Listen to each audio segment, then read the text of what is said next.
Anyway, here we are. Hello, everyone. Welcome to the stream. I am back. Um, so one thing I wanted to do was make this a bit more chill. As you can see, we've got a chat. There's quite a lot of chat going on here. Hello, everyone. I was maybe planning to say hello to everyone, but there's so much chat. I can't say hello to everyone individually, but I can already see some people very kindly gifting some super chats. Jeff Salony, welcome back. I hope all is well. Hopefully this will be a regular thing. Yes. So, what is going on? This is now hopefully going to be a regular thing. It's going to be in this time slot because this works best for me. I know it's jumped around on different days. We used to be on Mondays. We used to be on Fridays at one point. For now, we're going to be Wednesdays at 8 p.m. UK time, which is when this one started. So whatever slice of the world you're in, about this time. And it's going to be a little bit different. What I always wanted to do with Turf Wars before was have this like polished show where I would plan the topics ahead. I mean, I used to do like a presentation and everything. I would plan everything I was going to say in my mind. Then I would show up and it would be very much like a performance. Not really any crowd interaction. And I would just kind of go through all of the things in order which I'd planned out, talk about them, and then be at the end of the show. And that's quite a lot of effort on my part. But also, I don't actually think it's the most polished possible thing. From watching what other streamers do, they seem to do like a live streamy thing so they can have interaction with people and cover topics. But it's a lot less planned out. But then afterwards, they like chop it up and edit into relevant topics. So I'm going to try that for a while. I'm going to see, because I personally don't really watch many live streams because you need to be free at the moment the person's free. And I very much appreciate you're all here. And if you like live streams, great. I really genuinely think it's amazing. When I can see all this chat going on, it's so like inspiring. And I can see the number of concurrent viewers going up. Like, it's so great that everyone's here. But also, maybe you're in a different time zone, or maybe you work now, or maybe this is one of your hobby slots or something. And it would be great to be able to watch it back, but maybe not to be able to watch like this monster 2-hour stream. If you like watching monster 2-hour streams or however long this ends up being, then great. But also sometimes it's good to just have a little 10-minute video of like, what does this person who I care about for some reason think about this news item, or think about this argument or something. And they're much more shareable and easier to get through, I think. And especially when we're talking about grim politics, which sometimes this show definitely covers. You might not want to talk about one thing. You might want to watch the whole show, and then I might start talking about, you know, the topic that affects you, and it's just too much to listen to, and you don't want to skip the whole stream. So I'm going to try and do little, like shorter segment videos based on what we do here. So if you want the live streaming experience, please turn up here 8 p.m. UK time. You will get a lot more here. I'm hopefully going to respond to questions that people have in chat. I'll read out your super chats if I see them. For example, $5 Canadian from Cerulean Serpent. Keep up the good work. Thank you very much.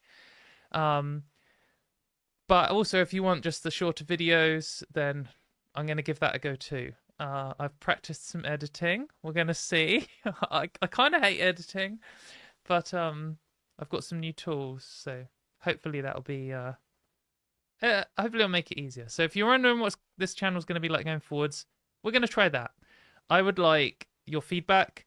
Yeah, it's kind of Turf Wars 2.0, but it's actually kind of Turf Wars 5.0, because this is like the 5th rendition of me trying something like this. So we can call this Turf Wars 5.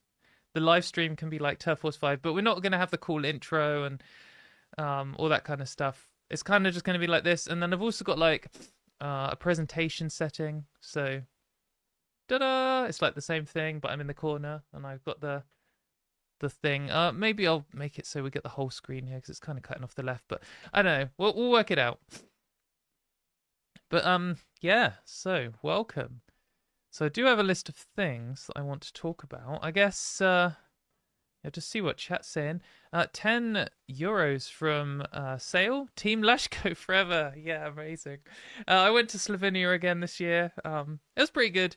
It wasn't my best time there, but it was because of family and all that kind of stuff. So, but it's a good time. It's always good to be in Slovenia. Beautiful country. $9.99 from Jeff Saloni. Live streams, yeah. So if you like live streams, here you are. Hello. So I guess maybe the first question that people have that I want to talk about, whether you actually have it as a question or not, is where the hell have I been?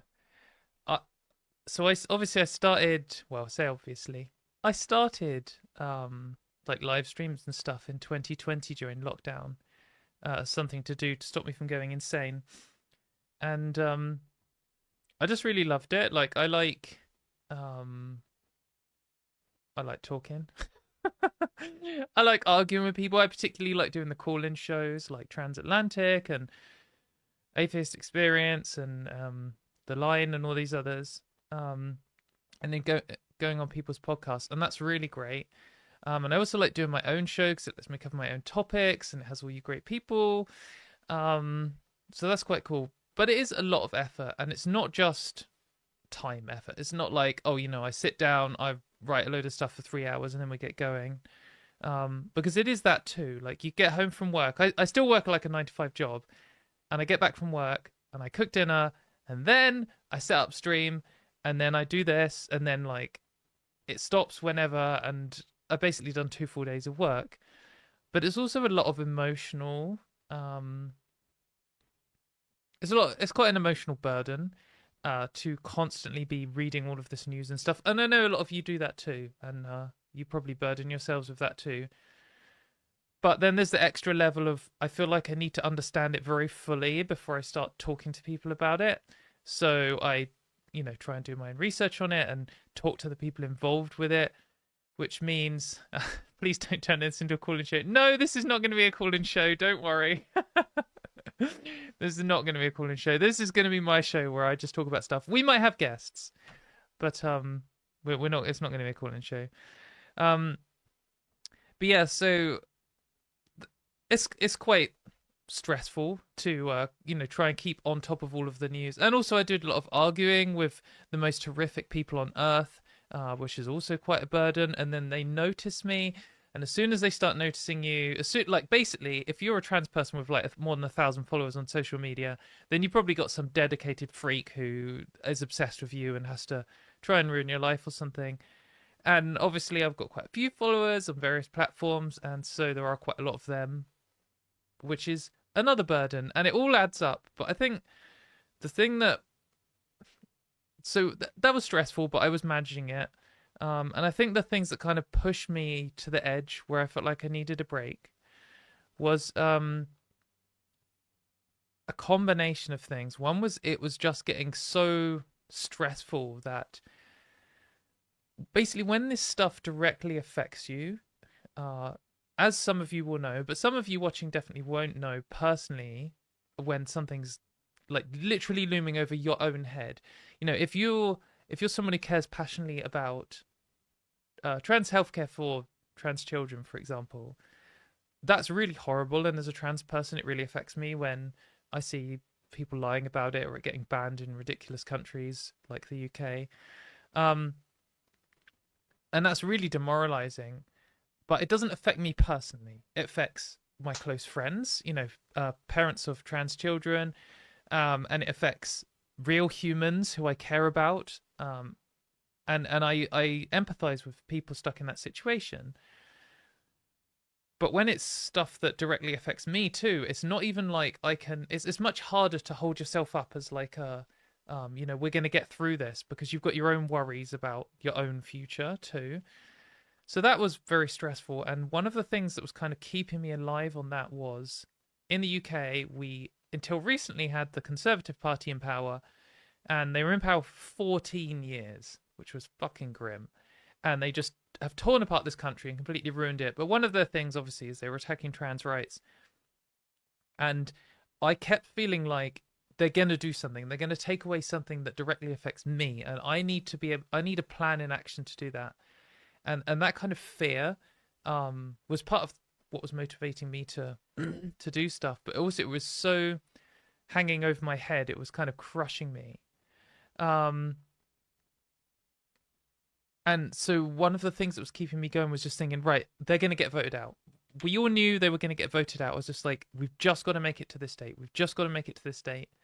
And sure, the Labour Party are absolutely trash, and they're barely even any different.